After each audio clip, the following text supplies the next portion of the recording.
रत्नागिरी जिल्ह्याच्या तापमानामध्ये अचानक वाढ झालेली पाहायला मिळते आहे। उष्णतेमुळे सध्या कोकणवासीय सध्या हैराण झालेले पाहायला मिळत आहेत। रत्नागिरी जिल्ह्यात तापमान वाढीसाठी सुरुवात झालेली पाहायला मिळते आहे। ऑक्टोबर महिन्याच्या सुरुवातीलाच मे महिन्यासारखा फील या ठिकाणी येताना पाहायला मिळतो आहे। 22 ते 26 अंशावर असलेले तापमान अचानक 32 आणि 33 अंशावरती गेलेलं पाहायला मिळत आहे। रत्नागिरी जिल्ह्यातील तापमानामध्ये 4 ते 5 अंशांची या ठिकाणी वाढ झालेली आहे।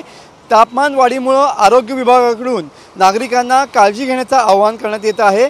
सकाळी 11 वाजल्यापासून सायंकाळी 4 वाजेपर्यंत उन्हाचे चटके सध्या बसत आहेत आणि त्यामुळे सध्या रत्नागिरीकर या तापमान वाढीमुळे हैराण झालेले पाहायला मिळतात। तुम्ही बघू शकता की मोठ्या पद्धतीने तापमान वाढल्यामुळे सध्या या तापमानापासून वाचण्यासाठी अनेक जण वेगवेगळ्या माध्यमांचा या ठिकाणी वापर करताना पाहायला मिळतात। काही जण टोपी तर काही महिला या स्कार्फचा देखील वापर करताना या ठिकाणी पाहायला मिळत आहेत।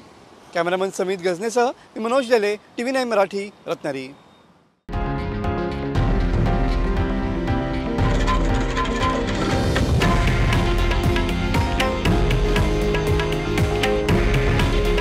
हे आहे देशातील नंबर 1 न्यूज नेटवर्क आणि आपण पाहत आहात TV9 मराठी।